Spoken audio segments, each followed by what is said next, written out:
नमस्कार दोस्तों 50,000 देश में नौकरियां जा सकती हैं और वो भी बहुत ही सेंसिटिव सेक्टर आईटी सेक्टर के अंदर। आप देख सकते हो यहाँ पर रिपोर्ट्स आ रही हैं that silent layoffs Titan grip in 2025, 50,000 tech jobs on the line. इसको थोड़ा सा हमें डिटेल में समझना पड़ेगा कि आखिरकार हो क्या रहा है। देखो यहाँ पर हम ट्रम्प टैरिफ की बात नहीं कर रहे हैं, लेकिन बाकी बहुत सारी ऐसी चीजें हैं जिसका डायरेक्ट इंपैक्ट आईटी सेक्टर के ऊपर आ रहा है। और क्यों यहाँ पर 50,000 की बात कही जा रही है, एक्चुअल में जो कंपनीज हैं वो क्या बोल रही हैं, ये साइलेंट ले ऑफ क्या होता है, वो सब कुछ मैं आपको बताऊंगा। स्टडी आईक्यू पर दिवाली सेल स्टार्ट हो चुकी है। अगर आप कोई भी यूपीएससी का कोर्स बैच लेना चाहते हैं जिसके अंदर कंप्लीट प्रिपरेशन कराई जाती है, तो ये लिंक सभी के कमेंट सेक्शन में दिए हुए हैं और यूज करना है आपको कोड अंकित लाइव मैक्सिमम डिस्काउंट के लिए। ये फोन नंबर है, यहाँ पर आप कॉल कर सकते हैं, मेरी टीम आपको अच्छे से गाइड कर देगी। चलिए शुरुआत करते हैं। देखिए सबसे पहले समझना होगा कि ये साइलेंट ले ऑफ होता क्या है, क्योंकि ये काफी ज्यादा हेडलाइन में देखने को मिल रहा है। इसका मतलब है कि बहुत ही सटल तरीके से, इनडायरेक्ट तरीके से कंपनी के अंदर छटनी करना, डाउन साइजिंग करना। मतलब कंपनीज जो हैं, जैसे मान लो इन्फोसिस हो गया, टीसीएस हो गया, ये डायरेक्टली अनाउंस नहीं करेंगे कि हम यहाँ पर 10,000 15,000 लोगों को नौकरियां से निकाल रहे हैं। मतलब ये धीरे से जो है जॉब्स कट करते जाएंगे और किसी को पता भी नहीं चल पाएगा। अचानक से देखने को मिलेगा अरे इतने सारे लोगों की नौकरियां चली गई, वो लोग करें क्या। तो यहाँ पर बेसिकली इसका मतलब होता है कि एम्प्लॉयज को जो है कुछ प्रोजेक्ट से धीरे धीरे करके निकालना, उनको कहीं और रीडिप्लॉय करना। यहाँ पर जो परफॉर्मेंस इंप्रूवमेंट प्लान है उसके बेसिस पर रिजिग्नेशन प्रोवाइड करना, मतलब कि यहाँ पर इंकरेज करना कि आप रिजाइन खुद ही कर दो। इस तरह की जब चीज़ें होती हैं, यहाँ पर जो non renew short term contract होते हैं, मतलब शॉर्ट टर्म के लिए आपने कॉन्ट्रैक्ट पर लिया, फिर आपने उसको रिन्यू नहीं किया, तो इस तरह से लोग निकाले जाएंगे। यहाँ पर जो इंटरनल ट्रांसफर्स है उसको डिनाई करना, बहुत सारे तरीके होते हैं साइलेंट ले ऑफ के। मतलब सिंपल शब्द में यही है कि यहाँ पर कंपनी ऑफिशियल अनाउंसमेंट नहीं कर रही है, बस धीरे से जो है एम्प्लॉयज को निकाल दे रही है। 2025 में ये जो प्रैक्टिस है वो और तेजी से आया है आईटी सेक्टर के अंदर। आईटी सेक्टर, ध्यान रखिएगा, हमारे देश में इतना इंपॉर्टेंट है कि हमारे जीडीपी में 8% का कंट्रीब्यूशन अकेले आईटी सेक्टर करता है। और सोचिए 5 मिलियन से ज्यादा लोग एम्प्लॉयड हैं, 50 लाख से ज्यादा। और इसीलिए बताया जा रहा है कि यहाँ पर लगभग 1%, मतलब 1% भी इसमें बहुत बड़ा नंबर हो जाता है। 50,000 आईटी जॉब्स इस समय बहुत बड़े खतरे में हैं और मोस्ट प्रॉब्ली 2025 के एंड तक आपको देखने को मिलेगा कि यहाँ पर लोगों की नौकरियाँ गई हैं। इनफैक्ट अगर मैं आपको अलग अलग कंपनीज के हिसाब से बताऊं जो स्केल है पूरा इम्पैक्ट का, जैसे टीसीएस ने तो ऑफिशियली अनाउंस कर दिया है कि 12,000 कंफर्म ये लोग नौकरी से निकाल रहे हैं। हो सकता है नंबर 20,000 तक चला जाए। तो बेसिकली इनका कहना है कि हम रीस्ट्रक्चर कर रहे हैं, स्किल रीअलाइनमेंट कर रहे हैं, प्रोजेक्ट रैशनलाइजेशन कर रहे हैं। इन्फोसिस का अगर मैं आपको कहूं तो इन्फोसिस तो बोल ही नहीं रही है। इन्फोसिस तो कह रही है कि हम कोई भी ले ऑफ नहीं करेंगे, लेकिन यहाँ पर जो हायरिंग है, एट्रिशन प्रेशर है, उसमें आपको स्लो डाउन देखने को मिलेगा। तो मे बी इनके द्वारा रीडिप्लॉयमेंट किया जा रहा है। विप्रो अगर आप देखोगे तो थाउजेंड्स जो है वहां पर जो लोग काम कर रहे हैं वो साइलेंटली, मैं खुद जानता हूं एक दो लोगों को जो डायरेक्टली विप्रो में परेशान है, उनको वहां पर निकालने की कोशिश हो रही है। फिर इसके अलावा टेक महिंद्रा हो गया, ग्रेजुअल रिडक्शन किया जा रहा है टेलीकॉम में, बीपीओ रोल्स के अंदर, वहां पर ऑटोमेशन लाया जा रहा है। कॉग्निजेंट हो गया, वहां पर लगभग 7,000 से ज्यादा नौकरियां जा रही हैं बताया जा रहा है। एचसीएल टेक हो गया, बहुत सारे जगह पर। इनफैक्ट एस्टिमेट यही है कि लगभग 50,000 के आसपास जो एम्प्लॉयज हैं दिसंबर 2025 तक वो अपनी नौकरी खो देंगे। और इसमें से प्रॉब्लम यह है कि बताया नहीं जा रहा है, सिर्फ 15 से 20,000 लोगों का ही फॉर्मल रिट्रेंचमेंट होगा, मतलब फॉर्मल तरीके से बोला जाएगा कि इनकी नौकरियां गई हैं, लेकिन एक्चुअल में इतने सारे लोगों की जॉब जाते हुए देखने को मिलेंगी, जिसको बेसिकली आप क्वाइट एग्जिट कह सकते हैं, जिसको हम कह रहे हैं ना साइलेंट ले ऑफ, यही चीज है। अच्छा, क्वेश्चन यहां पर सबसे इंपॉर्टेंट आता है कि इसका रूट कॉज क्या है। ट्रंप वगैरह सब बाकी बातें अलग है, यहां पर हम सबसे इंपॉर्टेंट कॉज की बात कर रहे हैं। पहला है no doubt AI, automation displacement. मतलब जिस तरह से जनरेटिव एआई इंक्रीज हुआ है, बढ़ा है, यहाँ पर क्लाउड ऑटोमेशन हो रहा है, लो कोड प्लेटफॉर्म्स आ रहे हैं, इसकी वजह से जो ट्रेडिशनल कोडिंग और मेंटेनेंस का रोल होता था वो काफ़ी कम हो गया है। जो ग्लोबल क्लाइंट्स हैं ना, जैसे मान लीजिए इन्फोसिस के यूरोप के अंदर क्लाइंट्स हैं, अमेरिका के अंदर क्लाइंट्स हैं, वो अब एआई फर्स्ट सोल्यूशन का चाहते हैं। मतलब यहाँ पर लोग कम चाहिए लेकिन स्किल्ड चाहिए। पहले अगर 20 लोगों की आवश्यकता थी तो आज 5 लोगों में काम हो जाएगा, लेकिन वो 5 लोग उनके पास स्किल होना चाहिए एआई का। जो फर्म्स हैं वो बेसिकली रीडिप्लॉय कर रहे हैं एआई टूल्स को फॉर कस्टमर सपोर्ट, टेस्टिंग के लिए, एनालिटिक्स के लिए।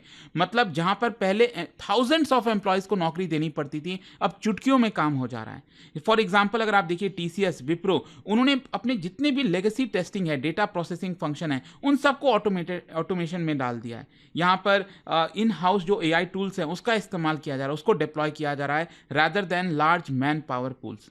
तो इससे आप समझ पाओगे कि कितने लोगों की इसी से नौकरियां जा सकती हैं। दूसरा है यहां पर shift from outsourcing to product and platform models. मतलब पहले क्या होता था, जो इंडियन आईटी कंपनीज थी वो मैन पावर के बेसिस पर कमाती थी। जैसे मान लो अगर कोई प्रोजेक्ट पहले मिलता था अमेरिका से किसी कंपनी का, तो इन्फोसिस ने उनको बोला कि देखिए आपके इस प्रोजेक्ट में हमें 500 लोगों को लगाना पड़ेगा, ठीक है। तो उसी के हिसाब से उनका बिल फाड़ा जाता था कि उनको बोला जाता था कि देखो इसके लिए आपको 2 करोड़ खर्च करने पड़ेंगे, ठीक है। तो क्योंकि हम 500 लोगों को आपके प्रोजेक्ट में लगा रहे हैं।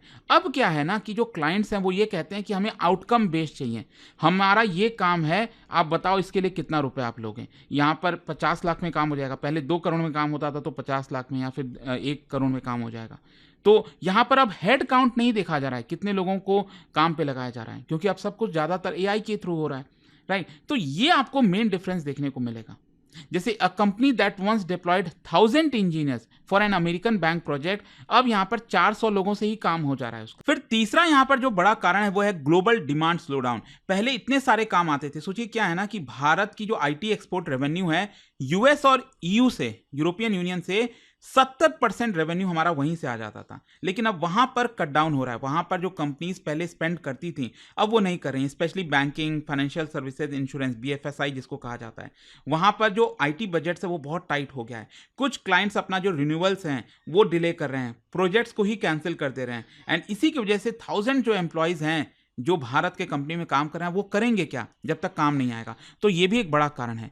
चौथा है आपका skill match and digital transition. क्या है कि जो न्यू डिमांड है वो एआई की है, साइबर सिक्योरिटी की है, क्लाउड की है, डेटा इंजीनियरिंग की है। लेकिन मेजॉरिटी ऑफ जो इंडियन आईटी एम्प्लॉयज हैं, जो अलग अलग इंजीनियर, आपको पता ही हमारे देश में भरे पड़े हैं जो इंजीनियर्स की संख्या है, तो उनका जो अगर आप देखोगे मेजॉरिटी जो है उनका लेगेसी टेक्नोलॉजीज में ट्रेनिंग हुई है, Java maintenance, ERP system, manual testing.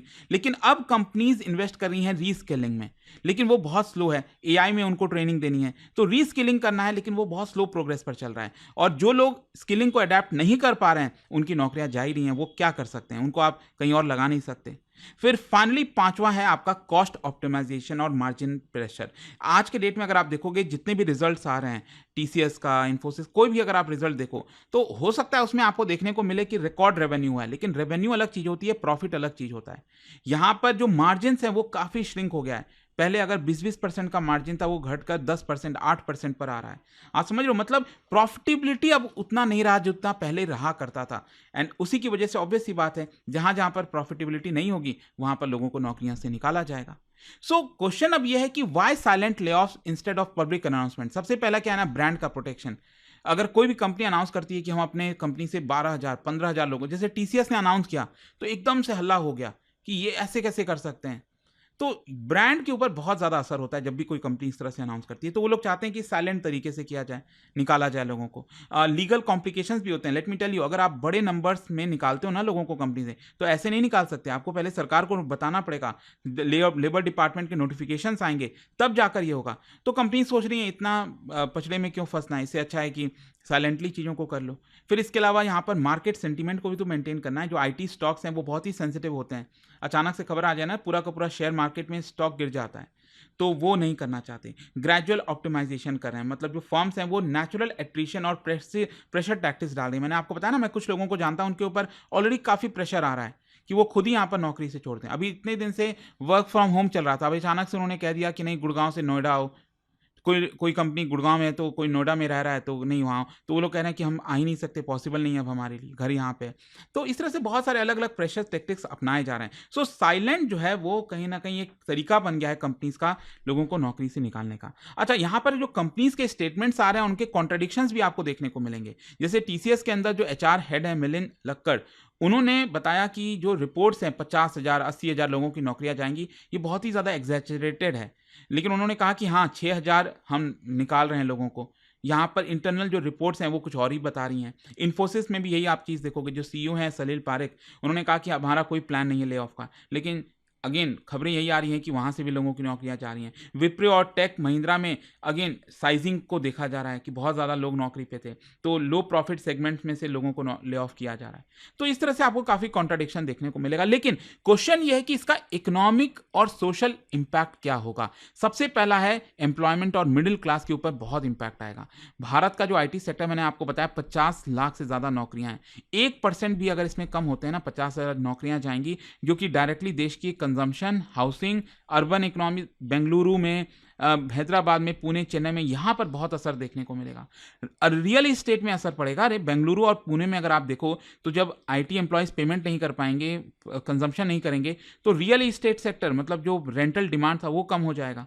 फिर इसके अलावा साइकोलॉजिकल इंपैक्ट भी आएगा। जो साइलेंट एग्जिट है, इसकी वजह से जॉब इनसिक्योरिटी रहती है। लोग जो नौकरी कर रहे हैं उनको लगेगा हर टाइम तलवार लटकी हुई है उनके सर के ऊपर, कभी भी वो नौकरियां जा सकती हैं। तो वो मेंटल स्ट्रेस, हेल्थ स्ट्रेस जो है वो बहुत होगा। रीस्किलिंग की अर्जेंसी है। जो ले ऑफ्स हैं वो अंडरलाइन करती हैं कि भारत को AI ट्रांजिशन गैप बहुत ज़्यादा है। 70% हमारे IT वर्कर्स ऐसे हैं जो अभी फ्यूचर रेडी नहीं है, फुल स्केल ऑटोमेशन एरा में रोल्स में नहीं जा सकते। और पांचवा है आपका मैक्रो इकोनॉमिक रिस्क। अगर जॉब्स कट होते हैं तो डेफिनेटली भारत का एक्सपोर्ट रेवेन्यू भी गिरेगा, अल्टीमेटली हमारे GDP के ऊपर इसका असर आ सकता है। तो क्वेश्चन ये है कि गवर्नमेंट और इंडस्ट्री का रिस्पॉन्स क्या है। देखो जो नेस्कॉम है, जो IT इंडस्ट्री की बॉडी है, उन्होंने एक्नॉलेज किया है कि देखो रीस्ट्रक्चरिंग चल रही है लेकिन मास ले ऑफ नहीं होगा। मिनिस्ट्री ऑफ लेबर का भी कहना है कि अभी हमें कोई भी रिपोर्ट सामने नहीं आई है, लेकिन जो स्किलिंग इनिशिएटिव है वो अपनाया जा रहा है। भारत का जो future skills prime, skill India digital platform, ये प्रमोट किया जा रहा है ताकि AI क्लाउड में, डेटा साइंस में रीस्किलिंग की जाए। कई सारे राज्य ऐसे हैं, कर्नाटका, तमिलनाडु, तेलंगाना, जो AI फोकस ट्रेनिंग सब्सिडीज दे रहे हैं कंपनीज को कि आप लोगों को ट्रेन करो AI में, हम आपको और इसमें से पैसे देंगे, सब्सिडी देंगे। तो ये पूरा मामला है। आई होप कि इस वीडियो के थ्रू आपको डिटेल में अच्छे से समझ में आ गया होगा कि एग्जैक्टली हो क्या रहा है। और जाने से पहले एक बहुत ही इंटरेस्टिंग क्वेश्चन, क्या आप बता सकते हो which of the following government initiative aims directly to enhance digital and IT skills in India? इनमें से कौन कौन सा ऐसा है जो डायरेक्टली डिजिटल और IT स्किल्स को अपग्रेड करता है? राइट आंसर आप सब जानते हैं, मेरे इंस्टाग्राम पर तो मिलेगा ही। वहां पर अगर आप नहीं हो कोई बात नहीं, टेलीग्राम से ले सकते हैं इसका सही उत्तर। और दोस्तों जैसा मैंने आपको बताया, अगर आप UPSC की तैयारी कर रहे हैं, कोई भी बैच चाहते हैं, आपको बस यूज करना है ये कोड अंकित लाइव मैक्सिमम डिस्काउंट के लिए। चाहे आप लॉन्ग टर्म 2027 हो, 28 हो, कोई भी प्रॉब्लम है तो ये फोन नंबर है, कॉल कर सकते हैं, मेरी टीम आपको अच्छे से गाइड कर देगी। दोस्तों यह दिवाली सिर्फ रोशनी की नहीं, सक्सेस की शुरुआत की दिवाली है। स्टडी IQ IAS लेकर आया है दिवाली सेल, जहां से शुरू होती है आपकी IAS journey. UPSC 2027 long term foundation batch अब अवेलेबल है सिर्फ 18,999 में। प्रीलिम से इंटरव्यू तक complete guidance, top faculties, mentorship और टेस्ट सीरीज के साथ। और सबसे बड़ी बात, बाइलिंगुअल हिंदी और इंग्लिश, आपकी तैयारी आपकी लैंग्वेज में। और साथ ही साथ मिलता है प्रीलिम्स क्लियर करने पर फुल फी रिफंड। मंथली टॉपर्स को 11,000 रुपीज के कैश रिवॉर्ड। लिमिटेड सीट्स हैं, सेल के बाद प्राइसेस बढ़ जाएंगे। तो स्टडी IQ ऐप खोलो, सर्च करो UPSC 2027 बैच और यूज करो कोड अंकित लाइव ANKITLIVE मैक्सिमम डिस्काउंट के लिए। अभी भी कोई डाउट हो तो इस फोन नंबर पर कॉल करिए 092400232993। तो दोस्तों इस दिवाली सक्सेस की रोशनी के साथ मनाइए।